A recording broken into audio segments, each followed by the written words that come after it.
En este vídeo pretendemos contar de qué manera vamos a realizar las estrategias necesarias para combinar los fondos recibidos por la entidad a través de la hipoteca de la entidad financiera, nuestros fondos propios que tengamos que movilizar, los recursos ajenos que puedan venir de inversores extranjeros tipo fondo de inversión o otros fondos puntuales que nos sirvan para tapar algún déficit de tesorería puntual tipo préstamo puente. Nosotros tenemos un estudio al cual hemos introducido ya todos los datos, un estudio de Gestinmo, incluso hemos introducido los datos de tesorería de forma de pago del solar, de forma de venta, distribución de todos los datos, de todo, y tenemos disposiciones de hipoteca y tenemos un estado de tesorería antes de empezar a trabajar con los fondos propios y recursos ajenos. En nuestro ejemplo, por centrarnos, nos han concedido una hipoteca de 10.773.000 euros. Lo que tendremos que hacer es primero determinar qué hipoteca nos va a dar el banco y de qué forma nos va a dejar utilizarla. Habrá una parte que nos la dará durante la promoción, lo que se llama préstamo promotor, que será el porcentaje que demos, y otra que la dispondremos de ella a partir de la entrega de llaves y subrogación de las hipotecas. También aquí decidiremos estrategias nuevas de las entidades financieras, como no librar certificaciones o no librar disposiciones de hipoteca hasta conseguir un porcentaje mínimo de ventas realizadas. Entonces, si yo voy en tesorería a hipoteca, aquí definiré en esta pantalla cómo voy a utilizar el préstamo hipotecario. Aquí le voy a decir, tengo que repetir el tipo de interés, cuándo me lo conceden y cuándo se formaliza, o sea, qué plazo hay desde que voy al notario hasta que me empiezan a dejar usar el dinero, a poder disponer de la hipoteca, y qué porcentaje de esa hipoteca me van a dar durante la promoción, durante el proceso de ejecución y realización del edificio, y lo que falte se queda para la entrega de llaves. Es decir, de esos 10.770.000 que reflejaba yo antes, el 80% me lo van a dar durante la promoción y el 20% se queda para la entrega de llaves, con lo cual yo voy a disponer de menos, lógicamente, para el desarrollo. Y por otra parte, aquí le tengo dicho que voy a, la opción normal, que es disponer de la certificación, disponer de las disposiciones de hipoteca en proporción a la certificación de cada mes. He metido todo el resto de los datos y ahora si me voy a ver el gráfico de resultados, el saldo de tesorería, me encuentro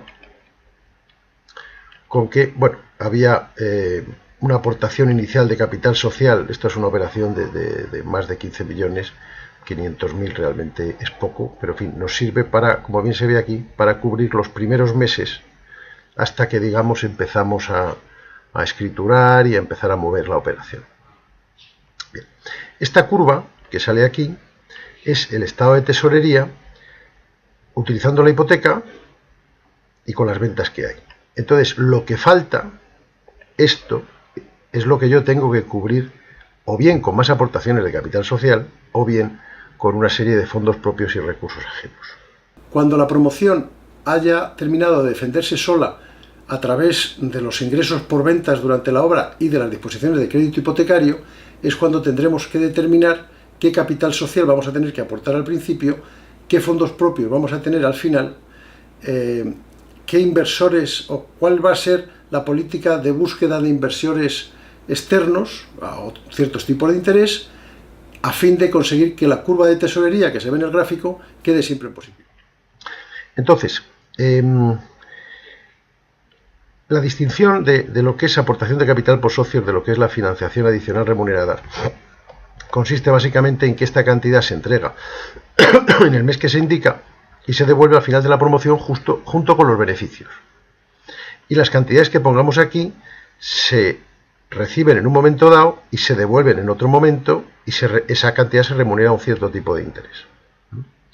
Por ejemplo, supongamos que tenemos partimos de la base de que ya hemos hecho una aportación de capital social, digamos que los socios están ya bastante exprimidos, el banco nos da disposiciones sobre esa hipoteca, con lo cual ya no tenemos mucha más capacidad de financiación por esa vía y por lo tanto tenemos que buscar otros inversores. Puede ser un fondo de inversión. Con este gráfico ya sabemos que no le tenemos que pedir el dinero durante 3 años, sino entre el mes 9 y el mes 23. ¿Cuánto? Bueno, pues si es un poco a lo bruto, unos 5 millones de euros. Si yo le pongo 5 millones de euros al inversor externo, 5 millones de euros desde el mes 9 hasta el mes 22, vamos a poner 23 por si las moscas, y esto está remunerado a un cierto tipo de interés importante, vamos a poner el 10%, pues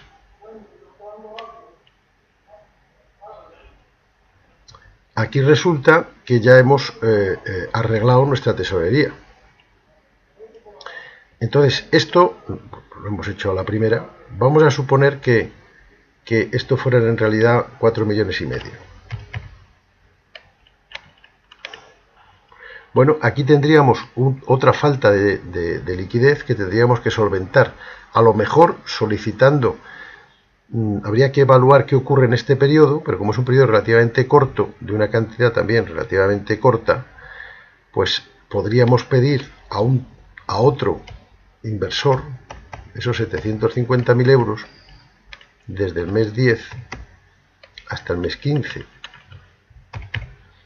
a un tipo de interés diferente. Pongamos que fueran nuestros propios socios, que lo que le pidiéramos es 500.000 de euros durante todo el proyecto y luego 750.000 durante 5 o 6 meses y os lo voy a remunerar al 5%. Y queda 2 veces. Bueno, pues ya habríamos arreglado la tesorería. Entonces tendemos vía hipoteca, vía un inversor, digamos, con un alto tipo de interés y otros inversores con otro tipo de interés diferente. Con todas estas estrategias adoptadas, momento en el que ya sabremos cuál es nuestro mix de fondos propios, recursos ajenos, disposiciones de entidad financiera, etcétera, esta mecánica se refleja en un mayor gasto o en una afinación de los costes financieros que tienen que ver con estos fondos que estamos movilizando, y eso se verá tanto en el flujo de caja como en el estudio económico. El banco a veces nos dice, yo no tengo la hipoteca, pero no te dejo disponer de ella hasta que no tengas un cierto porcentaje de ventas hechas, como es este caso. Eso en el flujo de caja en detalle se ve muy bien, porque habíamos quedado, si vemos aquí los ingresos por hipoteca, aquí, hipoteca de viviendas, nos encontramos en esta fila con que a partir aunque las primeras disposiciones son por aquí, cuando tengo un 25% ya empiezo a ingresar cantidades y entonces hay un reparto más o menos proporcional hasta que llega la fecha de la entrega de llaves, donde se me paga lo que falta, ese 20% que falta, y aquí tengo los 10 millones y pico. Como hemos afinado bien los intereses, aquí en el capítulo de gastos de aplazamiento, tenemos aquí los intereses del préstamo y los intereses, perdón, el préstamo hipotecario y los del préstamo puente, que se ve que son de una gran importancia. Hay otra posibilidad, que es que si ese fondo de inversión, en lo que estamos aquí hablando ahora, nos da una cantidad durante un cierto tiempo fija, pero podríamos pensar en otra posibilidad, que es negociar una especie de línea de crédito, es decir, cuánto, o sea, tú cúbreme lo que yo necesite. Entonces, la modalidad esa sería quitar este tipo, quitar todos estos datos, volver, digamos, a la situación en la que no estoy usando ningún tipo de financiación externa, que no sea la del banco, lógicamente.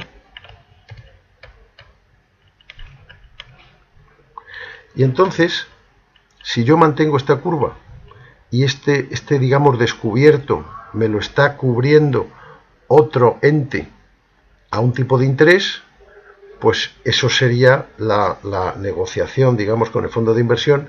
No me des un dinero todo de golpe y te lo devuelvo un cierto tiempo después, sino que yo todos los meses te voy a ir pidiendo, y en base a eso vamos a ir calculando los intereses. Esto no deja de ser interesante si es posible la negociación, porque suelen ser intereses muy altos. Bueno, y los intereses de dejar esta figura aquí, pues si nos vamos a tesorería, salimos de esta ventanita, nos vamos a tesorería, aquí a hipoteca, ese descubierto, ese saldo dispuesto, pues lo podemos remunerar a un lo que sea, a un 12%.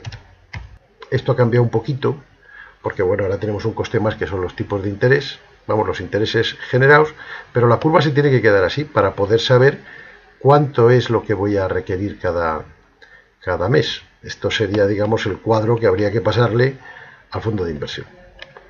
Y este de aquí. Y en el estudio económico, en los resultados del estudio económico, lo que ocurre en la financiación, los gastos financieros es que aquí tengo un apartado de interés sobre saldo finales. Bueno, sería la cantidad que voy a tener que pagar en concepto de intereses a esa línea de crédito que he negociado al 12%. Este sistema me ahorra con respecto a lo que había antes, porque he pasado de más de 500.000 euros a 462. Bueno, con toda esta mecánica, esta parafernalia de mecanismos, pues podemos reproducir con bastante fidelidad qué es lo que nos están demandando ahora mismo los agentes que disponen de capital. Y después de haber terminado toda esta mecánica es cuando podremos, conociendo ya los fondos que vamos a movilizar, podremos calcular la rentabilidad dinámica y obtener pues los otros ratios de rentabilidad que van más allá del puro margen de ventas y beneficio ante el impuesto.